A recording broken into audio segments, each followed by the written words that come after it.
When Britain faced its darkest hour, the wider empire mobilized, from the established manufacturing centers of Canada to the remote workshops of the Australian outback. This is a comprehensive review of the indigenous armored vehicles developed by the Commonwealth Dominions, the Empire's self-made shields. We begin with Canada, the industrial powerhouse, Ram Mark I. The cruiser developed when the U.S. could not meet tank supply demands. This vehicle utilized the American M3 Lee chassis. It was fitted with a Canadian-designed cast turret mounting a 2-pounder gun and served as the primary training platform for thousands of Commonwealth crews. Ram Mark II, the upgunned cruiser, the definitive production model. Its main armament was upgraded to a powerful 6-pounder gun, and the side doors were eliminated to improve armor integrity. Although it never saw direct tank versus tank combat, it was crucial for operational training and troop conversion. Ram Badger, the flamethrower, a turretless ram tank modified to carry the Wasp flamethrower system. It was effectively used to clear German bunkers during the fighting in the Netherlands. Grizzly I, the Canadian Sherman. This was a licensed version of the M4A1 Sherman tank, manufactured in Montreal. It incorporated thicker, heavier tracks and a locally adapted radio system. Production ceased after a few hundred units when U.S. output ramped up. Sexton I, the artillery. The British Army required a self-propelled platform for the 25-pounder gun, which the U.S. M7 Priest could not accommodate. Canada solved this by mounting the gun onto a ram chassis. Sexton II, the mass production, the standardized version featuring a revised layout with batteries and generator boxes moved rearward for better engine access. It ultimately became the most successful Commonwealth self-propelled gun of the entire war. Skink AA, the Shredder, the ultimate anti-aircraft vehicle. A Grizzly hull was fitted with a bespoke turret mounting 4 20mm Pulse 10 cannons. It could fire an incredible 1,800 rounds per minute and was highly effective against German ground troops in the Rhineland.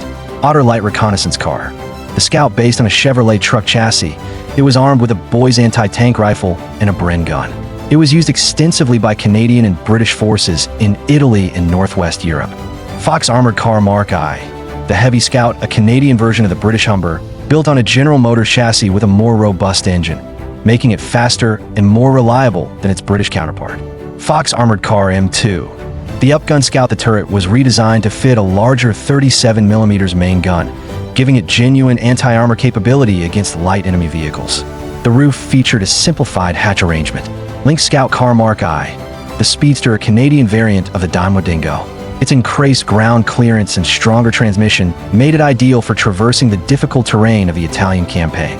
Lynx Scout Car M2, the upgraded Dingo. This version featured a strengthened chassis and removed the 4-wheel steering system of the Mark I to simplify maintenance. The radiator grille was protected by heavy louvers. C-15TA Armored Truck, the armored hauler, an armor hull mounted on a Chevrolet truck chassis.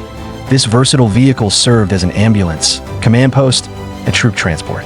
C-15TA Ambulance, the protected evacuator, a modified C-15TA with a canvas roof and stretcher racks in the rear, designed to safely move wounded soldiers from the front line.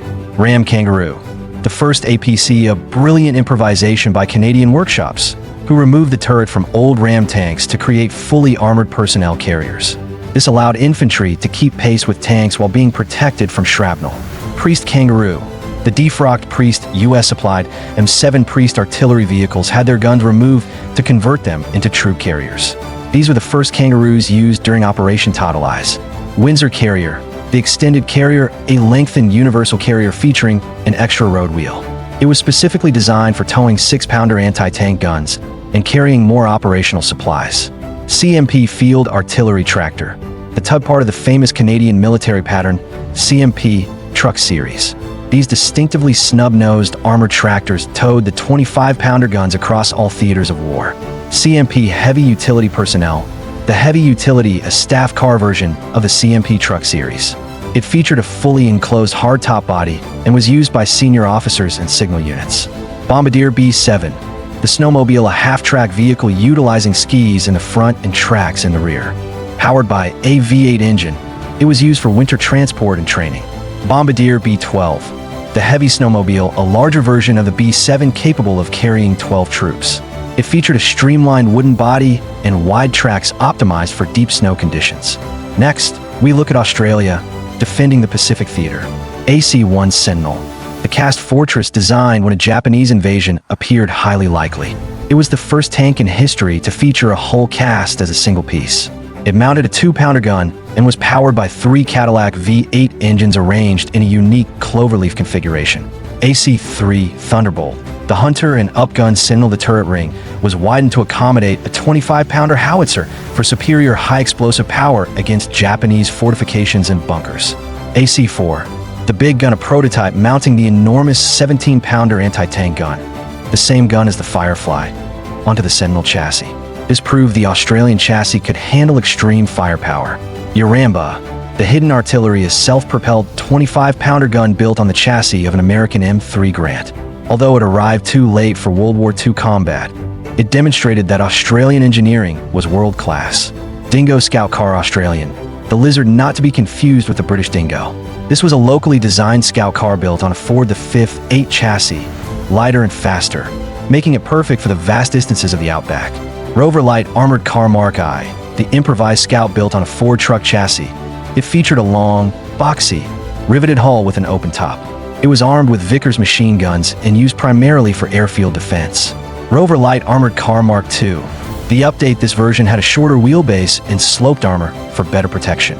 The open top was partially covered with anti-grenade screens. S1 Scout Car. The American-Australian hybrid based on the USM 3 Scout Car design, but manufactured by Ford Australia. It featured a sloped rear hull and carried a .50 caliber machine gun on a skate rail. LP1 Carrier. The local carrier, Australia's version of the Bren carrier. It was locally produced using Ford V 8 engines and high-speed differentials. LP2 Carrier. The production standard and improved version of the LP1 with a welded hull. Thousands were built and became the main transport vehicle for Australian infantry in the jungles of New Guinea. LP2 Mortar Carrier. The mobile mortar, an LP2 modified with a reinforced floor and a wide firing aperture to mount a 3-inch mortar. The mortar could be fired from inside the vehicle or dismounted. LP2 Tank Attack. The Tank Hunter, an LP2 carrier fitted with a heavy 2-pounder anti-tank gun mounted on the engine deck, capable of 360 degrees fire. Moving to the Kiwi innovation from New Zealand. Bob's Simple Tank. The legend born out of sheer desperation. It was essentially a farm tractor covered in corrugated iron and armed with 6 machine guns.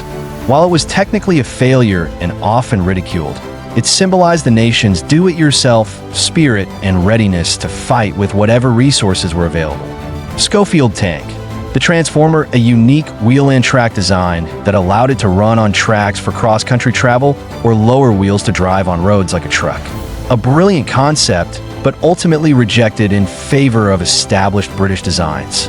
Beaverette NZ. The baby armor, a Ford truck chassis fitted with a simple, open-top armored hull, used for airfield defense and home guard training. Universal Carrier NZ pattern. The local carrier similar to the British carrier, but with additional stowage bins and locally produced armor plate, used extensively for training. Wheel and track carrier. The hybrid carrier, a modified universal carrier prototype designed to lower road wheels for high-speed road travel, similar to the Schofield tank concept. Next, the Kings of the Desert, South Africa. Marmon Harrington Mark I. The prototype, a Ford V 8 truck chassis converted into a 4x2 armored car. It was primitive, armed only with machine guns, but it started the lineage of a successful vehicle series. Marmon Harrington Mark II. The Desert Rat A 4x4 conversion that became the standard reconnaissance vehicle of the British Army in North Africa. It was often modified to carry captured weapons, including Italian Breda cannons and German anti-tank rifles. Marmon Harrington Mark III. The Clean Sweep, a redesigned hull with no rear doors and a shorter wheelbase, making it more compact and robust. It served successfully until the end of the African campaign.